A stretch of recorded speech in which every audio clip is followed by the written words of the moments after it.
Хэрв та санхүүгийн эрхчлөлийг сонирхож байвал, санхүүгийн эрхчлөлөнд хүрэхийг хүсэж байвал яг одоо энэ миний видеонд анхаарлаа хандуулаарай.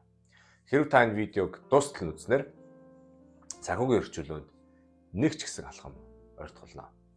Hi, welcome back. Хөрөн урагш Тэмүүлэн байна. Манай мөнгөний сэтгэл зүй, хувийн санхүүгийн тухай ярьдаг Money Wise Master Channel тавтай морил. Энэ удаагийн дугаараар та бүхэнтэйгээ би өөрийнхөө бодлыг хуваалцъя гэж бодлоо. Ямар сэдвээр гэхээр санхүүгийн эрхчлөл. Сүүлийн 3-5 жилийн хооронд Монголд ер нь ингээд дэлхийд даяар санхүүгийн эрхчлөлөнд хүрэх гээд хурцсан усууд ингээд янз бүрийн юм хөдөлгөөн үүссэн яваад байгаа. Одоо мод болцсон гэх юм уу да тий.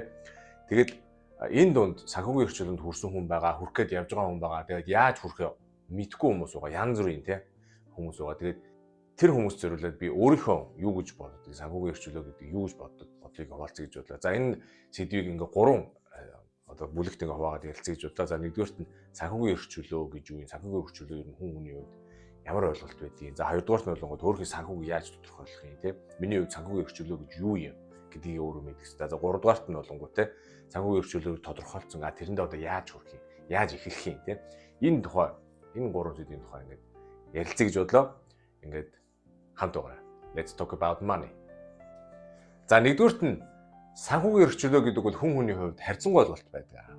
Яагаад тэгэхээр хүмүүс биднээр санхүүгийн хувьд санхүүгийн тал дээр ямар нэгэн шийдвэр гаргахдаа 80% нь эмоцороо гаргадаг учраас тэгээд хүн хүний эмоц, хүн хүний сэтгэл хөдлөл ондоо байдаг учраас мөнгөнд гаргаж байгаа хандлага өнцгөн хүн хүнийх ондоо байдаг юм аа. Тийм учраас санхүүгийн эрхчлөө гэдэг юмыг зөвхөн нэг юмар тодорхойлж болохгүй. Яагаад гэвэл хүн хүнд өөр байдаг. Жишээлбэл миний санхүүгийн эрхчлөө миний хувьд юу юм гэхээр жишээ нь ярьж штэ тэ миний бодлоор 10 сая доллартай хүн би санхүүгийн эрхчлэл хүрчлээ гэж ярихад нөгөө хүнийх 20 сая доллар ч юм уу те 100 сая доллар 1 миллиард доллар болор ч юм уу те ингээд янз бүрийн юм өөр төвшөнтэй өөр юм ойлголттой байдаг учраас одоо нэг хүний санхүүгийн эрхчлөөг ингээд би шууд копидод энэ миний санхүүгийн эрхчлөө гэх юм жоо утар туталтай надад санагдаж байна миний бодлоор.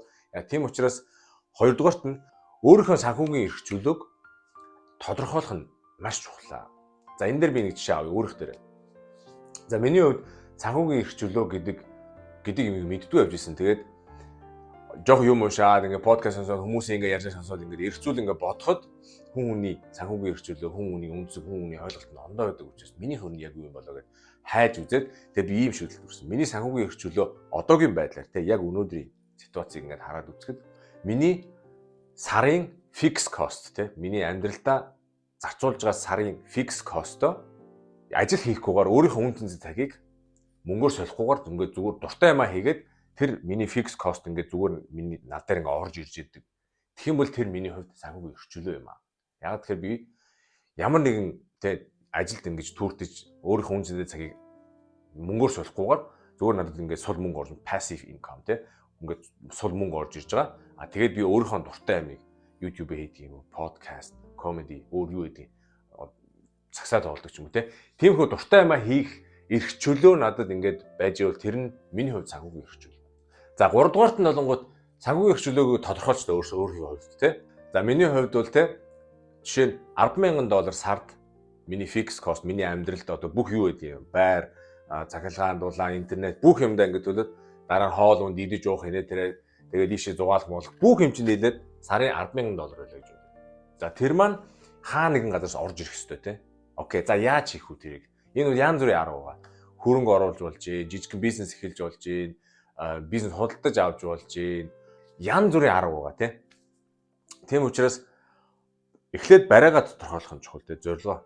Би санхүүгийн эрхчлөөтэй болмоор байна. Окей, за санхүүгийн эрхчлөө гэж юу юм? Тэрийг тодорхойлоод санхүүгийн эрхчлөөнд хүрэхийн тулд тэдэнд төгрөг хэрэгтэй, тэдэнд доллар хэрэгтэй, тэдэнд тиймд их мөнгө хэрэгтэй гэдгийг тодорхойлцоод дараа нь тэрийг яаж хийх вэ гэдгийг олох хэрэгтэй юм. За миний хувьд бол санхүүгийн эрхчлөөг ингээд тодорхойлцоо За надад ингээд $10,000 сард хэрэгтэй юм байна.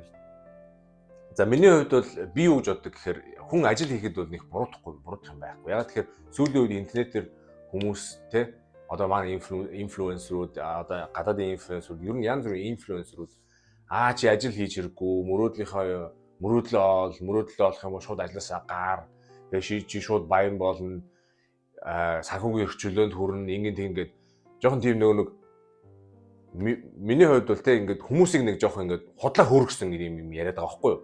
За миний хувьд юу гэхээр ерөөсөө ажил хийх бол миний хувьд бол окей, би бол ажилд дуртай. Одоогийн байдлаар те яг 5 жилийн дараа өөрчлөгдөж магадгүй. Миний санхүүгийн эрх чөлөөний те зорилго бас 5 жилийн дараа өөрчлөгдөж магадгүй учраас яг одоогийн байдлаар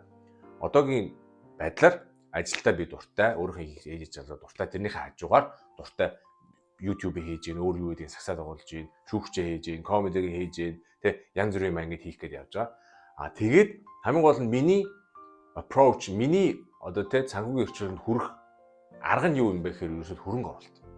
Тэ та нар мэдж байгаа би хөрөнгө оруулалтын тухай дандаа ярьдаг. Хөрөнгө, найдвартай хөрөнгө оруулалт миний нэгдүгээр нь хамгийн гол нь хэрвээ хязгаар нэгэн цагт би тэтгэврт гарч таараа. За тэгээ хязгаар нэгэн цагт тэтгэвртэйгээ арчих юм бол яг одооныхоо лайфстайлыг ингээд цааш нь өргөжлүүлэхээр мөнгө надад хэрэгтэй. Тийм учраас тэндээ хөрөнгө оруулж байгаа. За хоёрдугаарт нь олонгууд тэрнээс өмнө те ер нь ингээд generational wealth гэдэг ингээд яриад байдаг хүмүүс. Одоо ингээд үе дамжсан ингээд өвлүүлж болох хөрөнгө те тэрийг одоо ингээд босгох гээд үзэж байгаа хгүй миний хувьд. Хүүхдүүдийнхээ хүүхдүүд те. Тийм учраас одооноос ингээд хөрөнгөний зах зээлд хөрөнгө оруулаад явж байгаа. Энэ бол миний одоо аргачлал гэх юм уу те. Тэг хүн болгонд янз бүрийн аргачлал байж болно. Бизнес эхлүүлж болно. Шатаа босож онж болно. Ингээд стартап юу гэдгийг хөрөнгөний зах зээлээр оруулж болно. Үйл хөдлөх хөрөнгө оруулж янз бүрийн аргууд байгаа. Тэр болгоныг хүмүүс бас яг өөртөө тохирсон ямар арга надад тохирж ийн гэдгийг олж мэдгэн чухал юм байл шүү. Тийм учраас ном унших хэрэгтэй, подкаст үзэх хэрэгтэй, янз бүрийн хүмүүсийн туршлагаас хуваалцах хэрэгтэй, хүмүүсээ танилцах хэрэгтэй юм байлээ. Тэгээ би бас өөрөө яг тэгээ явж байгаа. Би бас яг тийм амар бүх юм ингээд мэдсэн хүн биш те. Бас өөрөө ингээд сурах гал явж байгаа. Тэгээд яг энэ сурах гал явж байгаа хугацаанд мэдээ үнэндээ та бүхэндээ хуваалцаж байгаа. Ингээд бүгдээрээ санхүүгийн эрх чөлөөнд хүрэх болтугай. Та бүхэн ч гэсэн санхүүгийн эрх чөлөөнд хүрээд өөрийнхөө дуртай юм хийх болтугай. Ажлаа хийдэг юм уу? Дуртай хоббигоо хийдэг юм уу? Тэ? Ингээд та бас их орноо хөгжүүлдэг юм уу? Яадаг. За тэгээд санхүүгийн эрх чөлөөний тухай бодол нэг иймэрхүү байлаа. Тэгээд ер нь бол дундаж давхаргийн те дундаж амьдралтай ингээд нормал биднэрт бол те хөрөнгө оруулалт ер нь чухал шүү. Хамгийн гол нь өөртөө хөрөнгө оруул.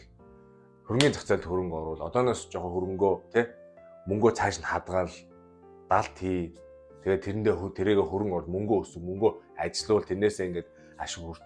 Ер нь тэр нь чухал юм билээ биднэрт бол те. Тэгээд тэрнээс цаашаа дараагийнх нь левел бизнес эхлүүлдэг юм уу, стартап эхлүүлдэг юм уу, янз бүрийн тэ үйл хөдлөх аваад наашаа цаашаа ингээд гардаг цүөхөдөө тархин сэрэг ус зөндөө байгаа. Тэгээд хизээч бууж өгж болохгүй бүгдээр хөрөнгө оруулцгаая, хөрөнгөтэй болцгоё.